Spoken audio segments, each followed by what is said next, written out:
और national top 10 खबरों के बाद अब रुक करेंगे इस वक्त की बड़ी खबर का। पीएम मोदी आज बीजेपी कार्यकर्ताओं को संबोधित करने वाले हैं। यूपी की 403 विधानसभा के कार्यकर्ताओं से पीएम मोदी आज संवाद करने वाले हैं। पीएम वर्चुअल माध्यम से कार्यकर्ताओं को संबोधित करेंगे। सुबह 11 बजे होगा प्रधानमंत्री नरेंद्र मोदी का यह संवाद। आत्मनिर्भर अर्थव्यवस्था पर प्रधानमंत्री नरेंद्र मोदी संबोधन करने वाले हैं। तो 403 विधानसभा में बड़ी स्क्रीन पर पीएम को सुनने की व्यवस्था की गई है। एमएलए, नगर निगम और जिला पंचायत के सदस्य भी इसमें शामिल होंगे। तो प्रधानमंत्री नरेंद्र मोदी आज सुबह 11 बजे यूपी की सभी 403 विधानसभा क्षेत्रों में बीजेपी कार्यकर्ताओं को आत्मनिर्भर अर्थव्यवस्था पर संबोधित करेंगे।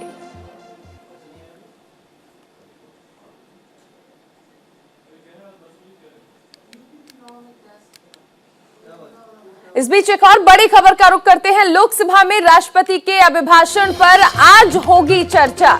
राहुल गांधी अभिभाषण पर धन्यवाद प्रस्ताव पर चर्चा में भाग लेने वाले हैं और कांग्रेस नेता राहुल गांधी होंगे पार्टी के पहले वक्ता। राहुल गांधी बजट की कर चुके हैं आलोचना और इसके साथ ही राहुल पेगासस और चीन का मुद्दा भी उठा सकते हैं। तो कांग्रेस नेता राहुल गांधी आज लोकसभा में राष्ट्रपति के अभिभाषण पर धन्यवाद प्रस्ताव पर चर्चा में भाग लेने वाले हैं। कांग्रेस के पूर्व अध्यक्ष राहुल गांधी राष्ट्रपति के अभिभाषण पर धन्यवाद प्रस्ताव पर चर्चा करने वाले पार्टी के पहले वक्ता होंगे और ऐसा माना जा रहा है कि कांग्रेस नेता अपने वक्तव्य के दौरान पेगासस, चीन और एलएसी के मुद्दे उठाएंगे, क्योंकि कांग्रेस केंद्र सरकार के कथित रूप से जासूसी करवाए जाने के खिलाफ काफी मुखर रही है। राहुल ने बजट पेश किए गए और इस बजट की जमकर आलोचना की थी। उन्होंने कहा था कि केंद्र सरकार का ये जीरो सम बजट है। उन्होंने ट्वीट भी किया था और कहा कि मोदी सरकार का zero sum budget. Rahul Gandhi ने अपने ट्वीट में बजट की समग्रता में आलोचना करते हुए अंग्रेजी में मोदी लिखने में जानबूझकर ओ की जगह जीरो डाल दिया था। उन्होंने कहा कि बजट में वेतनभोगी वर्ग, मध्यम वर्ग, गरीब और वंचित, युवा, किसान और एमएसएमई के लिए कुछ भी नहीं है।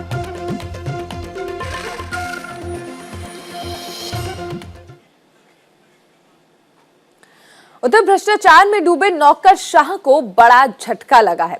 अब छापों में अवैध खजाना जब्त होगा और वो पूरा का पूरा सरकार के खाते में जाएगा। I propose to provide that no set-off of any loss shall be allowed against undisclosed income.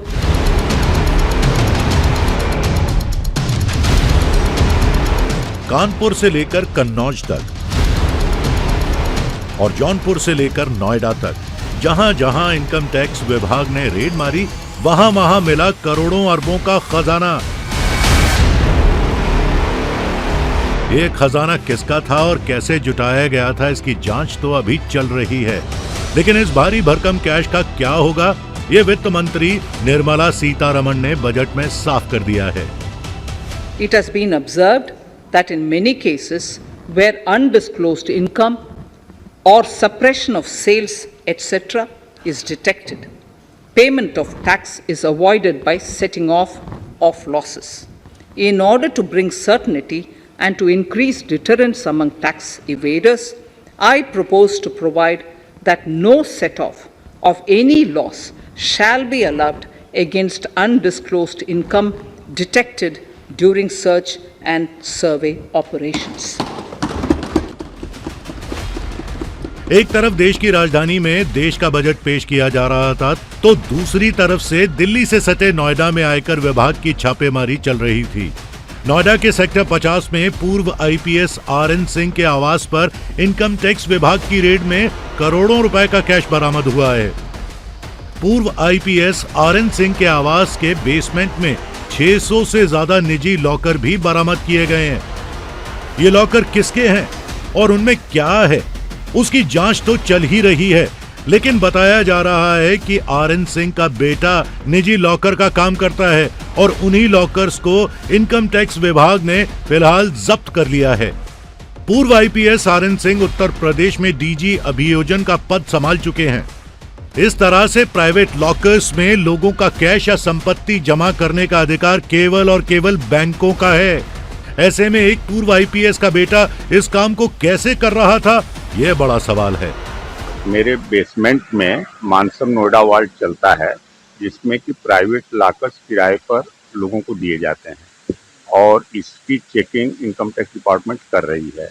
इसमें 2 लॉकर मेरे भी थे, जिसकी चेकिंग हुई, उसमें कोई भी आपत्तिजनक सामान नहीं पकड़ा गया, वो एकदम सही निकला है। उसमें घरेलू जेवरात ही थे और बाकी के लॉकर्स में भी चेकिंग हो गई है। अधिकांशतः लॉकर सही पाए गए हैं। कुछ लॉकरों की अभी जांच चल रही है। पिछले साल इत्र कारोबारी पीयूष जैन और पप्पी जैन के ठिकानों पर भी ईडी और इनकम टैक्स विभाग ने छापे मारे थे, जिसमें 200 करोड़ से ज्यादा की रकम बरामद हुई थी। तब इत्र कारोबारी ने टैक्स की रकम काटकर पूरी रकम वापस करने की गुहार लगाई थी, लेकिन जांच एजेंसियों ने मामले की बिना पूरी जांच किए कैश रिलीज करने से साफ इनकार कर दिया। अब बजट में ऐलान के बाद साफ हो गया है कि छापे में जब्त की गई पूरी रकम सरकार की ही होगी और इस पर किसी का कोई भी दावा स्वीकार नहीं किया जाएगा। कानपुर में पीयूष जैन का अकूत खजाना गिनने में जांच एजेंसियों को 3 से 4 दिन का समय लगा था। काली कमाई पर कई तरह के दावे कैश के कथित मालिक करते रहे हैं, लेकिन टैक्स चोरी और गड़बड़ी से इकट्ठा की गई रकम पर अब केवल और केवल सरकार का हक होगा, इसमें कोई शक और शुबा नहीं। Bureau report, news India. और अब रुक करते हैं इस वक्त की बड़ी खबर का। सीएम योगी आदित्यनाथ आज मथुरा और बुलंदशहर के दौरे पर रहेंगे। सीएम योगी मथुरा के 3 विधानसभा क्षेत्रों में जनसंपर्क भी करने वाले हैं। सीएम योगी गोवर्धन, छाता और मथुरा में बीजेपी प्रत्याशी के लिए करेंगे कैंपेन। 12:10 पर बुलंदशहर के गुलाबची में भी सभा करेंगे सीएम योगी। दोपहर लगभग 1:30 बजे मथुरा के छाता में सभा करेंगे संबोधित। तो मिशन यूपी फतेह करने के लिए राज्य के सीएम योगी आदित्यनाथ आज मथुरा और बुलंदशहर के दौरे पर जाएंगे। सीएम योगी मथुरा विधानसभा की 3 सीटों पर बीजेपी प्रत्याशियों के लिए कैंपेन करेंगे। मथुरा में सीएम योगी गोवर्धन, छाता और मथुरा में जनसंपर्क और डोर टू डोर प्रचार भी करने वाले हैं।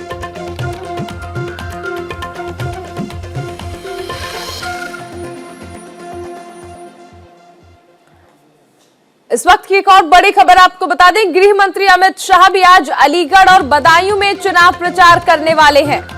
अमित शाह अलीगढ़ के अतरौली में बीजेपी उम्मीदवार के लिए कैंपेन करेंगे। शाह दोपहर 1:30 बजे सहसवान में घर घर जाकर प्रचार करने वाले हैं। दोपहर 3 बजे अमित शाह बदायूं में डोर टू डोर कैंपेन भी करेंगे। तो गृह मंत्री अमित शाह आज मिशन यूपी के विजय के लिए अलीगढ़ के अतरौली और बदायूं में चुनाव प्रचार की कमान संभालने वाले हैं।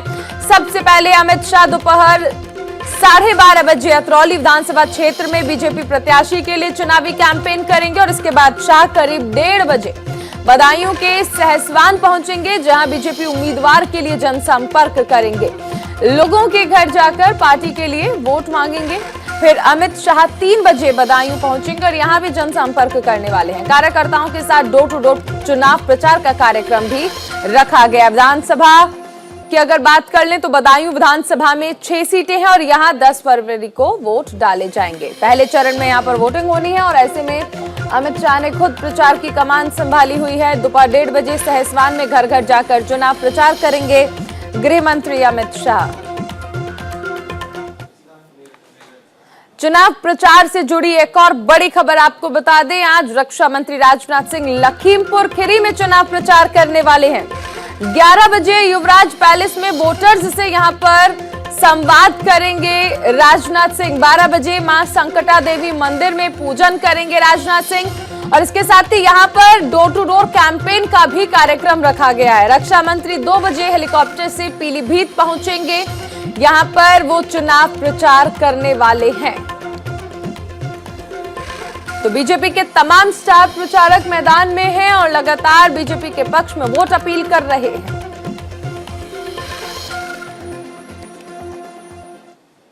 एक और बड़ी खबर आपको बता दें, अमेठी में घना कोहरा छाया हुआ है और कोहरे की वजह से विजिबिलिटी काफी कम हो गई है।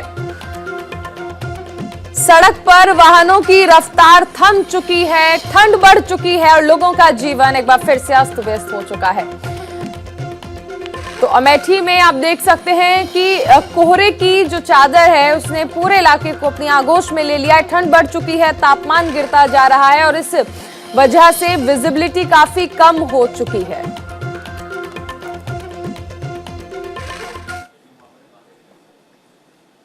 अब बात करते हैं बजट की। आम बजट में वित्त मंत्री ने महिलाओं के हेल्थ को लेकर कई उपाय की घोषणा की है। 3 योजनाओं के जरिए महिलाओं और बच्चों के विकास की बातें कही गई। साथ ही 2 लाख आंगनबाड़ियों को अपग्रेड करके उन्हें आगे बढ़ाया जाएगा। कुल मिलाकर अगर कहें तो सरकार आंगनबाड़ी के अपने नेटवर्क के जरिए महिलाओं को विकास के रास्ते पर आगे बढ़ाना चाहती है।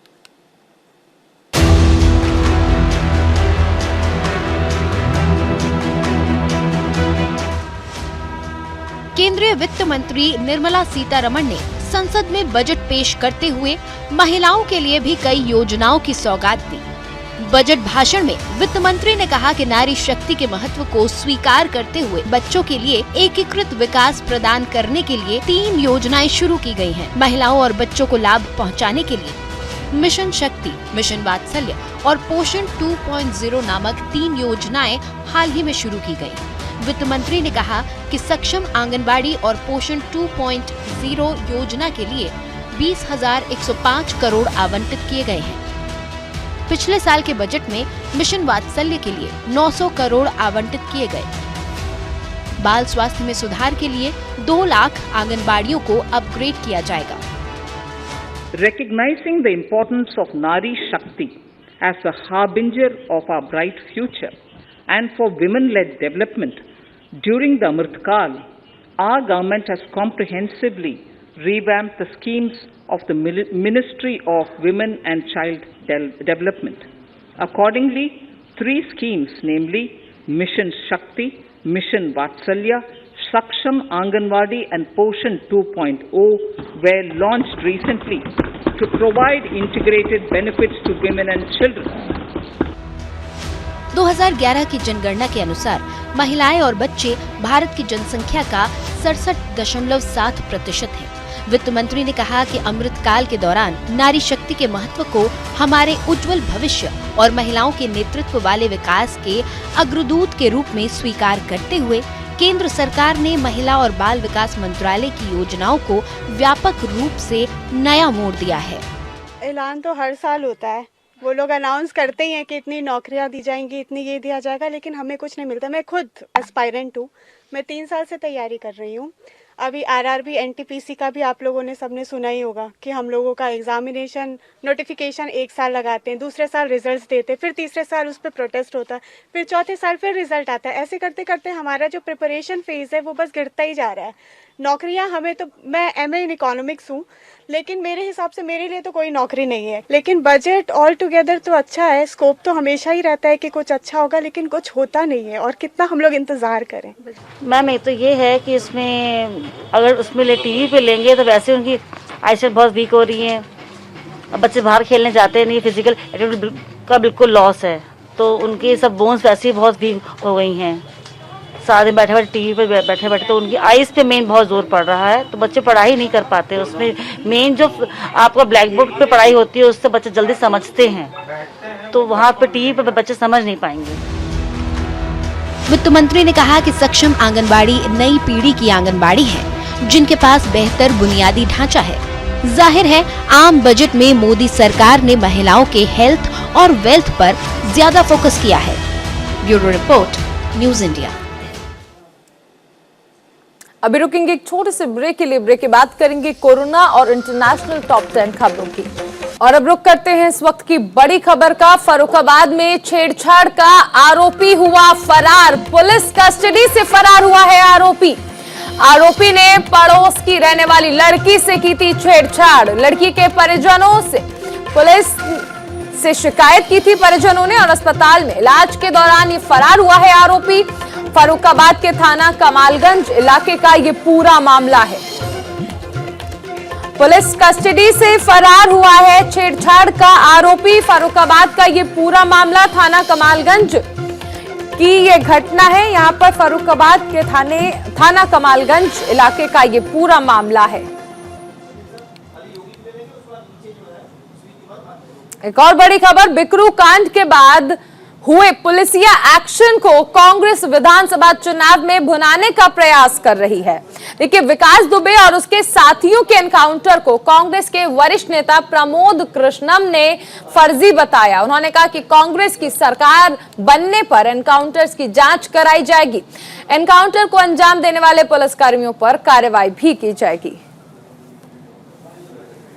तो विकास दुबे के एनकाउंटर को एक तरह से कांग्रेस ने सवाल के घेर में लगाया है, तमाम सवाल उठाए हैं और कहा है कि इस एनकाउंटर की जांच जो है वो कांग्रेस की सरकार बनने के बाद एक बार फिर से कराई जाएगी।